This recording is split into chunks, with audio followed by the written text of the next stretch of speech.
Conflitos. Eles existem, vão sempre existir e não há nada neste mundo que vai extinguir este problema.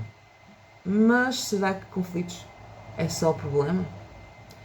Eu preparei uma aula sobre gestão de conflitos e stress e quero-te mostrar aqui um bocadinho no vídeo de hoje. Anda daí, que eu tenho muito para te contar.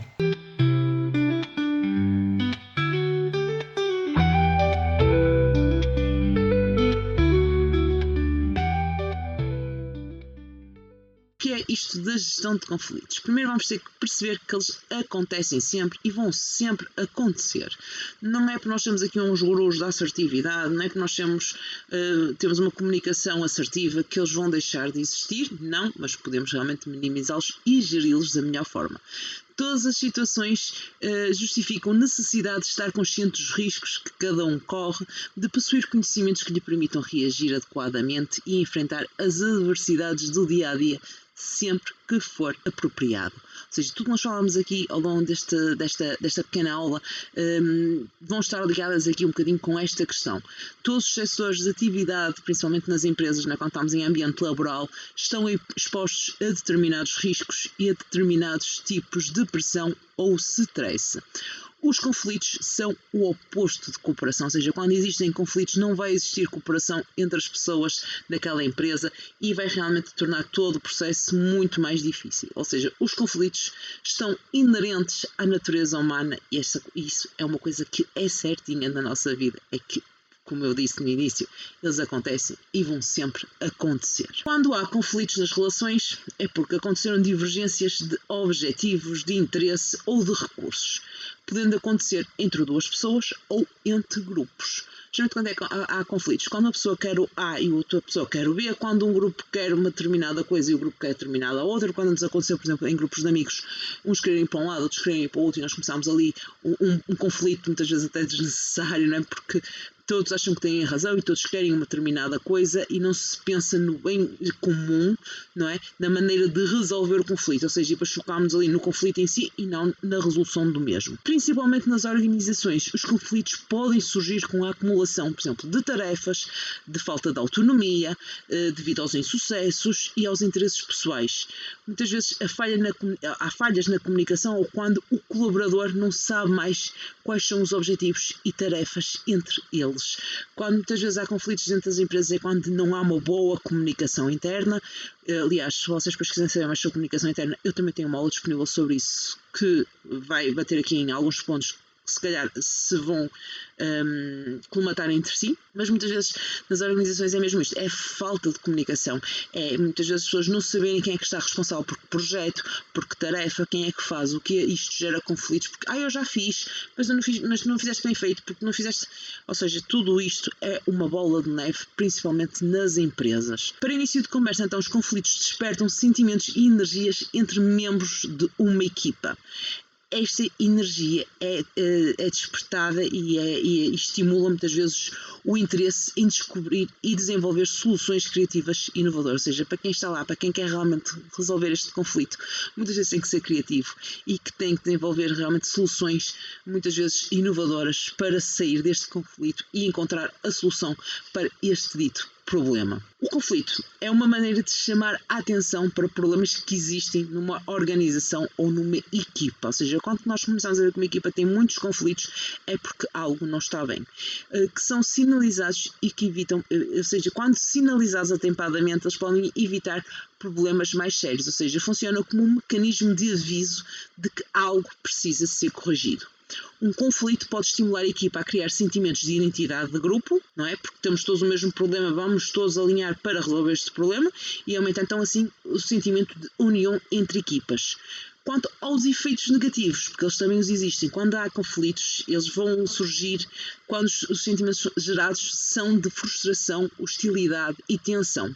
Ou seja, ao perceberem que os seus esforços são bloqueados, são prejudicados e isto influencia o desempenho das tarefas e o bem-estar dos colaboradores. Ou seja, se por um lado um conflito pode realmente gerar uma sensação de união, de igualdade, não é? de espírito de equipa, se este conflito for muito negativo ou se for minado por opiniões mais negativas, pode realmente criar hostilidades e tensões entre as equipas, entre os próprios elementos e levar depois posteriormente, principalmente a nível empresarial, ao bloqueio e realmente à redução do desempenho das tarefas e também, obviamente, ao bem-estar. Sobre o stress, né, que é o bicho mau de todos os conflitos, porque nós criamos conflitos ou acontecem conflitos e nós entramos sempre em stress e ele pode realmente mudar completamente a maneira como nós gerimos um determinado conflito. O stress é uma relação do organismo à necessidade de uma adaptação grande a um evento ou situação de importância.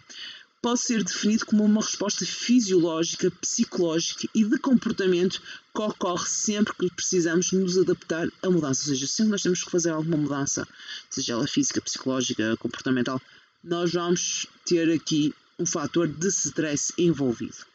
Este evento pode ser algo negativo ou pode ser algo positivo.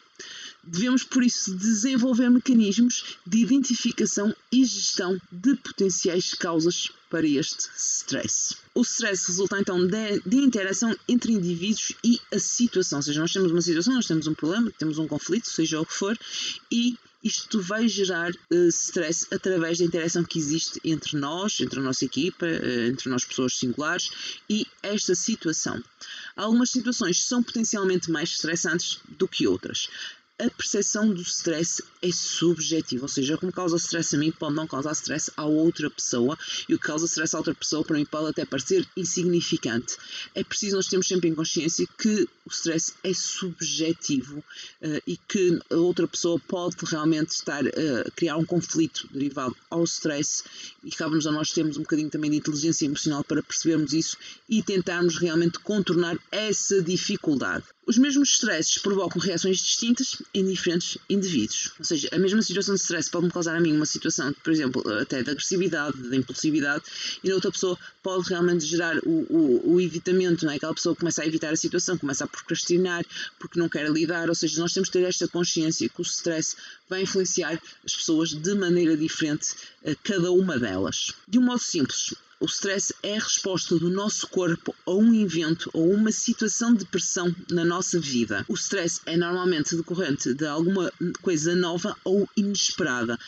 Aquela reunião que surgiu de última hora, aquele cliente que quer alguma coisa de momento, ou seja, é tudo são coisas novas e inesperadas que vêm alterar a nossa rotina de trabalho normal e que de alguma forma foge do nosso controle, porque nós não estamos preparados, porque nós já temos que preparar uma apresentação, porque nós já temos que fazer isto, ou seja, isto tudo vai gerar stress. O stress pode nos afetar então a vários níveis, podemos então definir várias categorias de sintomas, como por exemplo, sintomas físicos, que muitas vezes são devidos à sobrecarga do sistema imunitário e desgaste, que leva ao desgaste, ao cansaço, a ansiedade, pronto, estas situações. Temos sintomas emocionais, também temos aqui a ansiedade, o medo, a raiva, a tristeza e a frustração. Temos sintomas comportamentais, por exemplo, comportamentos nervosos, como roer as unhas, movimentos repetitivos com a perna, aumento do consumo de álcool, tabaco, drogas, o adiar as tarefas, a fuga às responsabilidades, a mudança de apetite, ou seja, tudo isto são sintomas comportamentais gerados pelo stress. E depois temos os sintomas cognitivos, preocupação constante, pensamentos desorganizados, esquecimentos constantes, desorganização, pessimismo, mau julgamento, ou seja, tudo isto são sintomas de stress nos pode causar muitas vezes que vêm de conflitos mal resolvidos. Como é que nós podemos combater aqui um bocadinho esta questão do stress? A nível pessoal nós temos que rever um bocadinho o nosso estilo de vida. Estamos a tentar levar o mundo às costas? Existe alguma coisa a meu cargo que poderia ter feito por outra pessoa? Ou seja, poderia ter aqui também facilitado a vida a outra pessoa para que não houvesse este conflito? Será que eu poderia relaxar mais? Ou seja, não estar a valorizar tanto um determinado problema? Talvez seja realmente necessário nós fazermos uma análise do que nós temos a nosso cargo, priorizar o que nós conseguimos fazer e reorganizar a nossa vida de modo a que não tenhamos de estar em todo lado ao mesmo tempo. Não é? Hoje é muito normal, nós temos esta necessidade, temos que estar em todo lado ao mesmo tempo e fazer tudo, mas isto não é possível, não é viável e nós temos que repensar um bocadinho o que é que nós estamos a fazer e o que é que nos está a gerar stress. Primeiro, o conflito pode gerar stress, mas também situações de stress podem gerar conflitos, muitas vezes desnecessários, porque nós estamos desgastados, nós estamos cansados e se nós pudermos aprender ferramentas que nos evitem chegarmos a esse ponto, então sim, esse será o caminho certo para nós resolvermos o nosso stress e depois posteriormente o nosso conflito. E pronto, basicamente era isto que eu te queria falar sobre gestão de conflitos, assim de uma forma muito resumida. É claro que existem muitas teorias, existem muitas técnicas, existem coisas muito mais elaboradas que podem ser feitas. Claro que isto também aqui é um pequeno resumo da aula que está disponível à venda. Eu vou deixar o link ali em baixo. Como habitual, já sabes, o preço é inferior a 5 euros. Por isso, é um café, é um lanchinho, se calhar pode ser vantajoso para ti, principalmente se tens empresas e se tens que lidar com várias pessoas, aprendes um bocadinho mais sobre gestão de conflitos e do stress, até porque o stress também depois afeta a nossa vida pessoal e isso não é bom. Por isso, se gostaste desta mini aula, deixa o teu like, subscreve o canal, deixa só um comentáriozinho para saber que viste este vídeo até ao fim, que vai ajudar muito a impulsionar o canal. Por hoje nós vamos ficar por aqui, fiquem bem, tchau!